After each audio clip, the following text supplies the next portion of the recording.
Chapter 5 The Golden Tickets. You mean people are actually going to be allowed to go inside the factory? Cried Grandpa Joe. Read us what it says, quickly. All right, said Mr. Bucket, smoothing out the newspaper. Listen. The Evening Bulletin. Mr. Willy Wonka, the candy-making genius, whom nobody has seen for the last 10 years, sent out the following notice today. I, Willy Wonka, have decided to allow 5 children, just 5, mind you, and no more, to visit my factory this year. These lucky 5 will be shown around personally by me, and they will be allowed to see all the secrets and the magic of my factory. Then, at the end of the tour, as a special present, all of them will be given enough chocolates and candies to last them for the rest of their lives. So watch out for the golden tickets. 5 golden tickets have been printed on golden paper, and these 5 golden tickets have been hidden underneath the ordinary wrapping paper of 5 ordinary candy bars. These 5 candy bars may be anywhere, in any shop, in any street, in any town, in any country in the world, upon any counter where Wonka's candies are sold. And the 5 lucky finders of these 5 golden tickets are the only ones who will be allowed to visit my factory and see what it's like now inside. Good luck to you all, and happy hunting. Signed, Mr. Willy Wonka. The man's dotty, muttered Grandma Josephine. He's brilliant, cried Grandpa Joe. He's a magician. Just imagine what will happen now. The whole world will be searching for those golden tickets. Everyone will be buying Wonka's candy bars in the hope of finding one. He'll sell more than ever before. Oh, how exciting it would be to find one. And all the chocolate and candies that you could eat for the rest of your life. Free, said Grandpa George. Just imagine that. They'd have to deliver them in a truck, said Grandma Georgina. It makes me quite ill to think of it, said Grandma Josephine. Nonsense, cried Grandpa Joe. Wouldn't it be something, Charlie, to open a bar of candy and see a golden ticket glistening inside? Oh, it certainly would, Grandpa, but there isn't a hope, Charlie said sadly. I only get 1 bar a year. You never know, darling, said Grandma Georgina. It's your birthday next week. You have as much a chance as anybody else. I'm afraid that simply isn't true, said Grandpa George. The kids who are going to find the golden tickets are the ones who can afford to buy candy bars every day. Our Charlie gets only 1 a year. There isn't a hope. Chapter 6 The First 2 Finders. The very next day, the first golden ticket was found. The finder was a boy called Augustus Gloop, and Mr. Bucket's evening newspaper carried a large picture of him on the front page.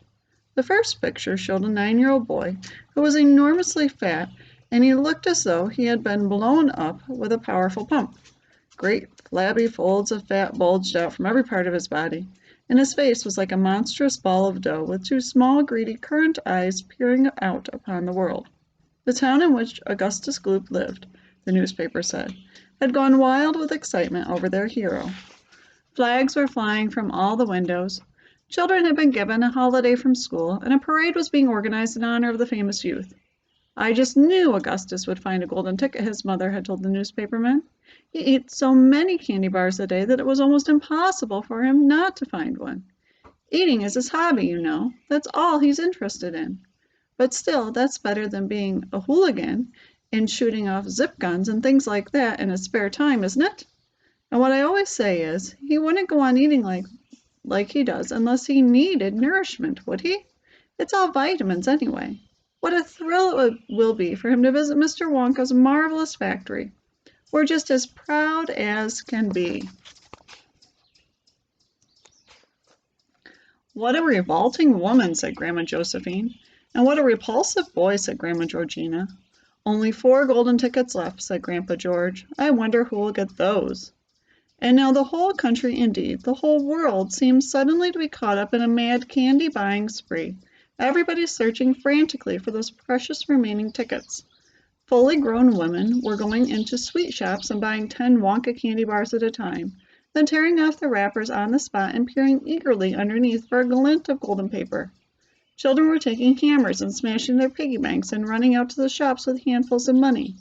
In one city, a famous gangster robbed a bank and $5,000 and spent the whole lot on candy bars that same afternoon. And when the police entered his house to arrest him, they found him sitting on the floor amidst mountains of candy. ripping off the wrappers with the blade of a long dagger. In far-off Russia, a woman called Charlotte Russe claimed to have found the second ticket, but it turned out to be a clever fake. In England, the famous scientist, Professor Foulbody, invented a machine which would tell you at once, without opening the wrapper of a candy bar, whether or not there was a golden ticket hidden underneath it. The machine had a mechanical arm that shot out with tremendous force and grabbed hold of anything that had the slightest bit of gold inside it. And for a moment, it looked like the answer to everything.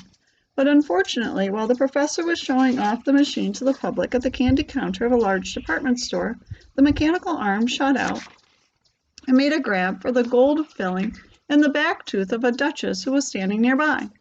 There was an ugly scene, and the machine was suddenly smashed by the crowd. Suddenly, on the day before Charlie Bucket's birthday, the newspapers announced that the second golden ticket had been found. The lucky person was a small girl called Veruca Salt, who lived with her rich parents in a great city far away. Once again, Mr. Bucket's evening newspaper carried a big picture of the finder.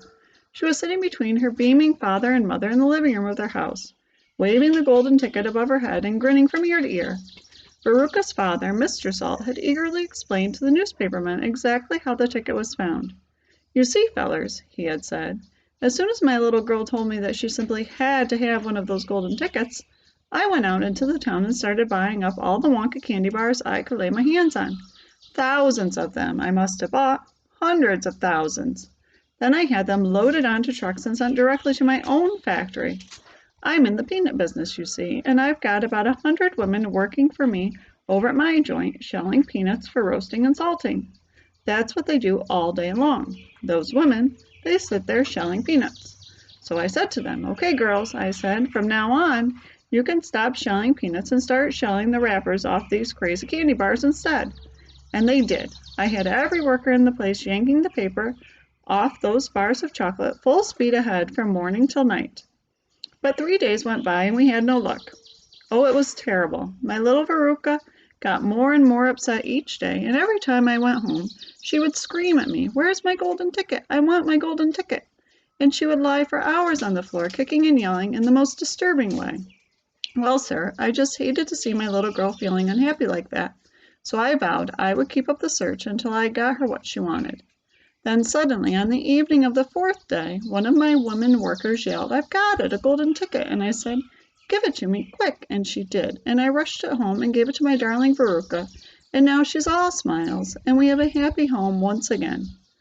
"That's even worse than the fat boy," said Grandma Josephine. "She needs a real good spanking," said Grandma Georgina.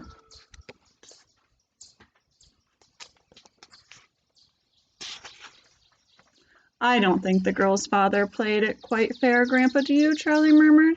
"He spoils her," Grandpa Joe said. "And no good can ever come from spoiling a child like that, Charlie, you mark my words." "Come to bed, my darling," said Charlie's mother. "Tomorrow's your birthday, don't forget that, so I expect you'll be up early to open your present." "A Wonka candy bar," cried Charlie. "It's a Wonka candy bar, isn't it?" "Yes, my love," his mother said. "Of course it is." "Oh, wouldn't it be wonderful if I found the third golden ticket inside it?" Charlie said. "Bring it in here when you get it," Grandpa Joe said. "Then we can all watch you taking off the wrapper."